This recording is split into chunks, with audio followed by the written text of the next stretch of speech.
Part 1. I never thought I'd be the type of man to have his life feel complete. If you had asked me a year ago, a month ago, hell, even a week ago, I would have told you I was the luckiest man alive. My name is Justin, and for the past 6 years, I had been married to Mary, the woman I thought was my soulmate. Mary and I met in college. She was the kind of girl who could light up a room just by walking into it. Her laughter was contagious, and she had a way of making you feel like the most important person in the world. When we started dating, it felt like a dream come true. She was kind, loving, and always made sure I knew how much she cared. We did everything together: weekend trips, late-night conversations about our future, cooking elaborate meals just for the fun of it. We built a life that others envied. After graduation, we moved to a small but cozy house in a quiet neighborhood. We both had stable jobs. She worked in marketing, and I ran a small but successful IT consulting business. We weren't millionaires, but we were comfortable. Our weekends were filled with movie marathons, long hikes, and barbecues with friends. Every morning, I woke up to her warm body curled up against mine, and every night, I fell asleep knowing I was loved. We had our share of ups and downs, of course. No marriage is perfect. There were small arguments over laundry, over whose turn it was to take the trash out, over whether we should get a dog or a cat. But at the end of the day, we always found our way back to each other. Love was never in question. Or so I thought. Mary had a knack for making every moment special. Whether it was planning a surprise weekend getaway or simply leaving me little notes in my lunchbox, she always found ways to keep our relationship exciting. We loved going out to try new restaurants, attending local events, and even joining a community dance class just for the fun of it. Life with her was an adventure, and I cherished every second. We spent a lot of time with our friends and family, hosting game nights, Sunday brunches, and holiday get-togethers. Everyone adored Mary. My parents considered her the daughter they never had, and my friends would often joke that I had outdone myself. "You hit the jackpot, man," they'd say. And I believed them. I had no reason to doubt her. She was the kind of wife who planned thoughtful surprises for our anniversaries, who remembered the little things, like how I liked my coffee or what book I had been meaning to read. I thought we were unbreakable. Our dreams for the future were aligned. We talked about starting a family, traveling the world, and eventually settling down in a bigger house with a big backyard. We wanted to grow old together, to sit on a porch swing in our later years and reminisce about the life we had built. It was the kind of love story people dreamed about. Even our mundane days felt like magic. A simple grocery run would turn into a game of who could find the best deal, and rainy Sundays were spent curled up on the couch, watching reruns of old sitcoms. I loved the little things, the way she hummed in the shower, how she always made my coffee just right, the way she curled into me at night as if the world around us didn't exist.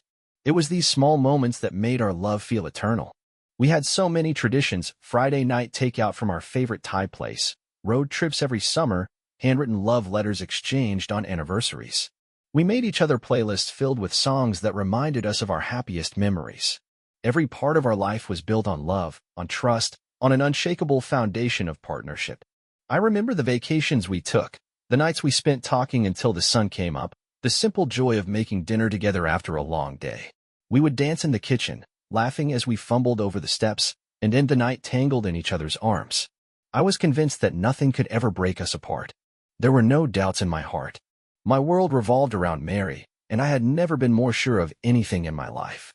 She was my past, my present, and the future I longed for. Everything about her, about us, felt right. There was nothing else I needed. Looking back now, I wonder if I was just too blind to see the cracks. But at that time, everything felt perfect. Love, trust, and happiness, it was all I ever needed. And with Mary by my side, I felt like the luckiest man in the world. I couldn't imagine a life without her, nor did I ever want to. As far as I was concerned, this was my forever. Part 2.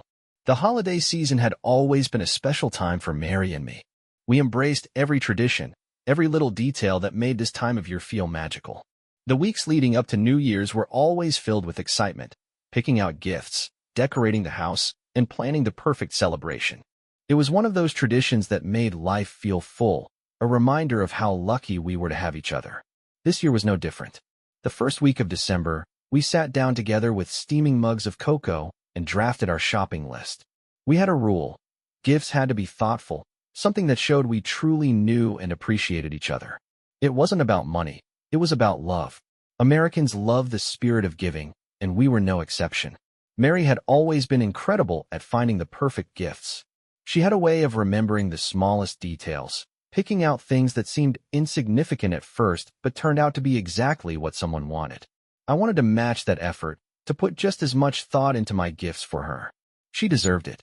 We spent a chilly Saturday at the mall, bundled up in our coats, hands clasped together as we navigated the holiday crowds. The stores were packed, filled with cheerful decorations and the sound of Christmas music playing from every corner. I loved these moments with her, the way she squeezed my hand every time she saw something she loved, the way she laughed as we playfully debated over the best wrapping paper designs. For Mary, I chose a delicate silver bracelet engraved with coordinates of the beach where we had our first weekend getaway together. She had mentioned once, in passing, that it was one of her favorite memories, and I wanted her to have something to carry with her always. I also picked out a leather-bound journal, knowing how much she loved to write down her thoughts and plans. It wasn't about extravagance, it was about meaning. For my parents, we decided on a personalized photo album filled with pictures from family gatherings over the years. We spent hours selecting and arranging the photos, laughing at old memories, reminiscing about the past. For Mary's parents, we found a beautiful set of handcrafted wine glasses, knowing they'd appreciate something elegant for their dinner parties.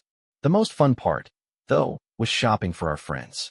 We had an unspoken challenge each year to find the most unique and heartfelt gifts for our closest friends. For my best friend, Dave, I picked up a vintage vinyl record of his favorite band.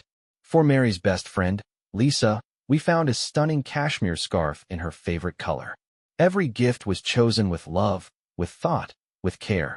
By the time we got home, our arms were full of shopping bags, our feet sore from walking all day, but our hearts warm with the joy of the season. We spread everything out on the living room floor, sorting and wrapping each present while sipping on homemade eggnog. The scent of cinnamon and pine filled the air as we worked together, ribbons and wrapping paper scattered around us. The tree stood tall in the corner of our living room, twinkling with white and gold lights. Every ornament held a memory, a souvenir from a trip, a handmade decoration from our first Christmas together, a tiny picture frame with our wedding photo inside. It was more than just decoration. It was a timeline of our love, a symbol of everything we had built together. Mary was in charge of the final touches. She adjusted the bows, made sure the tags were perfectly placed, and arranged the presents neatly under the tree. I watched her with admiration, marveling at how she could turn even the simplest tasks into something beautiful. The days leading up to New Year's Eve were filled with warmth and excitement. We baked cookies for the neighbors, sent out holiday cards, and planned our celebration. We had decided to host a small gathering at our home this year, just close friends, good food, and a countdown to midnight filled with laughter. We even planned our outfits. Mary found a gorgeous red dress that hugged her figure perfectly, and I picked out a sharp navy blue suit that she said made me look ridiculously handsome. It was these small moments, these simple joys, that made the season so special. On Christmas Eve, we sat by the fireplace, exchanging small gifts early. Mary had gotten me a watch, a sleek black one that fit my style perfectly. "So you'll never be late to our dates again," she teased with a wink. I laughed, pulling her into a warm embrace, feeling grateful for this life we had built. Everything felt perfect. The season of giving, of love, of togetherness. It was what made life so wonderful. We were Americans, after all. This was our tradition, our way of celebrating the joy of the holidays. And as I looked around at the life we had built, I felt nothing but gratitude. At least, that's what I thought. Part 3. New Year's Eve had always been one of our favorite nights of the year. There was something special about closing one chapter and stepping into a new one together. We had spent weeks preparing for this night, ensuring everything was perfect. The food, the drinks, the decorations, even our outfits. The house smelled of fresh-baked pastries and warm cider, the lights twinkled in a golden glow, and the excitement in the air was palpable. Our closest friends began arriving just after 8, dressed in their best, bringing laughter and cheer along with them. Music played in the background, conversations flowed easily, and the warmth of friendship filled every corner of our home. I couldn't have been happier. This was everything I ever wanted: a beautiful home, a loving wife, and a night of celebration with the people we cared about most. Mary was stunning. She moved through the party with effortless grace, her red dress hugging her curves, her laughter filling the room like music. Every so often, she would find her way back to me, wrapping her arms around my waist, pressing a soft kiss against my cheek. "Best night ever," she whispered at one point, and I smiled, agreeing wholeheartedly. As the countdown to midnight approached, we all gathered in the living room, champagne flutes in hand, anticipation buzzing through the air. The television displayed the massive crowd gathered in Times Square, the final seconds of the year ticking away. 10, 9, 8. I turned to Mary, ready to pull her in for the first kiss of the new year. 7, 6. My phone buzzed in my pocket. 5. I ignored it. Nothing was more important than this moment with my wife. 4, 3. The phone buzzed again. And again. 2, 1. Cheers erupted around us. Confetti flew. Laughter and shouts of Happy New Year filled the room. I pressed my lips against Mary's, my heart full of love and hope for the future. Then I pulled away, reached into my pocket, and checked my phone.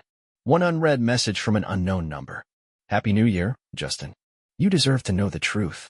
A video file was attached. Frowning, I hesitated for a moment before stepping away from the celebration, slipping into the hallway where the noise of the party faded into the background. With slightly unsteady fingers, I tapped the video, waiting for it to load. The screen went black for a second. Then the footage began to play. A cheap motel room. Dim lighting. A bed with wrinkled sheets. And Mary, my Mary, half-dressed, laughing softly as she wrapped her arms around another man. I felt my breath hitch in my throat. My stomach twisted into knots. I didn't want to believe what I was seeing, but there she was. Her hands roamed his body, her lips pressing against his neck, her voice whispering things I couldn't bear to hear. I felt like I had been punched in the gut. The video continued, the images burning themselves into my mind, each second a dagger to my heart. My knees weakened, and I had to grip the wall to steady myself. The party continued just a few feet away, the sounds of celebration now distant, muffled, meaningless. My world had just imploded, and no one even knew. I could barely breathe. I played the video again, praying, begging for some kind of misunderstanding, some mistake, something that could make this anything other than what it so clearly was. But it was real. It was undeniable. The woman I loved, the woman I trusted with everything, had betrayed me in the worst possible way. The party roared on behind me, unaware of the storm inside me. I stared at my phone, my hands trembling, my mind racing. Who had sent this? How long had this been going on? Was this the first time, or had I been blind for longer than I realized? Rage bubbled beneath my shock, hot and uncontrollable. I wanted to scream. I wanted to confront her, to demand answers, to make sense of something that would never make sense. But instead, I forced myself to take a deep breath, to think. I stepped back into the party, the noise crashing over me like a wave. I found Mary laughing with Lisa, completely oblivious to the storm that had just erupted in my chest. I watched her, studied her, memorized her face in that moment. The woman I thought I knew so well. Then, I slipped my phone back into my pocket and swallowed the bile rising in my throat. Tonight was not the night for a scene, but she had no idea what was coming next. Part 4. I barely slept that night. I sat in my office, staring at the screen, replaying the video over and over, dissecting every second, every detail. I told myself I was looking for proof that it wasn't real, that maybe it was some cruel joke. But deep down, I knew the truth. Mary had betrayed me. By the time the sun rose, my rage had solidified into cold determination. There would be no screaming match, no desperate pleading for explanations that wouldn't change a damn thing. No, I would make sure Mary regretted every second of her betrayal. I would take away everything she held dear, the way she had taken away my trust, my love, my belief in us. The first step was a lawyer. I walked into the office of one of the most ruthless divorce attorneys in the city that morning. I laid out the facts, handed him the video, and told him exactly what I wanted. No settlement, no negotiation. I wanted her out of my life with nothing but the clothes on her back. Fortunately, given the ironclad prenuptial agreement we had signed, it would be easy to ensure she walked away empty-handed. I want to serve her the papers in the most public way possible, I said, my voice steady, void of emotion. The lawyer smirked. I like the way you think. Next came the real fun, her reputation. Mary prided herself on her image. She wasn't just my wife. She was the charming, beloved friend, the professional with an impeccable career, the person everyone trusted. And I was going to make sure everyone knew exactly who she really was. I started with our friends. One by one, I sent them the video. I didn't add a single word. I didn't need to. The footage spoke for itself. By the time Mary woke up late that morning, hungover from the celebration, her phone was already blowing up with calls and messages. She came into the kitchen, groggy and confused, finding me sitting at the table, calmly sipping my coffee. "What's going on?" she asked, rubbing her temples. I slid the divorce papers across the table. Her face paled. "What is this?" "Your exit from my life." I watched as she scanned the documents, her hands shaking. Then I took out my phone, pressed play, and let her watch the video. Her breath hitched. She staggered back like I had struck her. "Justin. Save it." My voice was ice. "Don't insult me with your lies." Tears welled in her eyes. "It was a mistake. It didn't mean anything. Please, we can work through this." I let out a cold laugh. "Work through this? You disgust me, Mary." She sobbed, reaching for me, but I stepped away. "Get your things and get out. And don't expect sympathy from anyone. They all know. Everyone knows." Panic flashed across her face. "What do you mean?" I grabbed my phone and showed her the messages. Every single person in our lives, our friends, her family, her coworkers, had seen the video. The damage was done. She crumpled onto the floor, sobbing. "Please, don't do this, Justin." I leaned down, my voice low, filled with venom. "You did this. Now you get to live with the consequences." By the afternoon, she was gone. Bags packed, a pathetic mess of tears and desperation. But I wasn't finished yet. Her job was next. Mary worked for a prestigious marketing firm. Image was everything in her field. So I sent an anonymous email to her boss with the video attached. A few hours later, she called me, sobbing again. "They fired me," she whispered. "Are you happy?" "I'm getting there." Her family turned against her, too. Her parents, ashamed and furious, refused to take her in. Her sister, who had always adored me, blocked her number. She had nowhere to go, no one to turn to. I wasn't done. She had spent years crafting an online presence, sharing motivational posts about love and loyalty. I made sure the truth reached her followers. Screenshots of the video spread like wildfire, her carefully curated persona crumbling overnight. Strangers who once admired her were now calling her a fraud, a liar. She deactivated all her accounts within hours. Then, I hit the final blow. I filed a restraining order. She had texted and called me dozens of times since leaving, begging to talk, to explain, to fix what she had shattered. I wanted no part of it. I made it clear she was nothing to me now. She wasn't allowed near me, near my home, near my life. She was officially erased. And me? I walked away from it all, head held high, free from the weight of her betrayal. I wasn't broken. I wasn't defeated. I was just getting started. Part 5. The next happy new year without her. Part 5. 1 year. 365 days since I watched my world burn, only to rise from the ashes stronger, sharper, colder. New Year's Eve had arrived again, but this time, everything was different. No fake smiles. No hidden betrayals lurking in the background. No snake in a red dress pretending to love me while she stabbed me in the back. The weight of last year was gone, stripped away by months of meticulous destruction and ruthless rebuilding. I stood in my new penthouse, looking out over the city skyline. The view was stunning, fireworks already crackling in the distance, painting the sky in brilliant bursts of color. A drink in my hand, a smirk on my lips, and not a single regret in my heart. I had rebuilt myself from the ground up, piece by piece, making sure I never, ever let anyone like Mary into my life again. The past year had been a battlefield. Mary had tried everything, pleading, apologizing, begging for a second chance.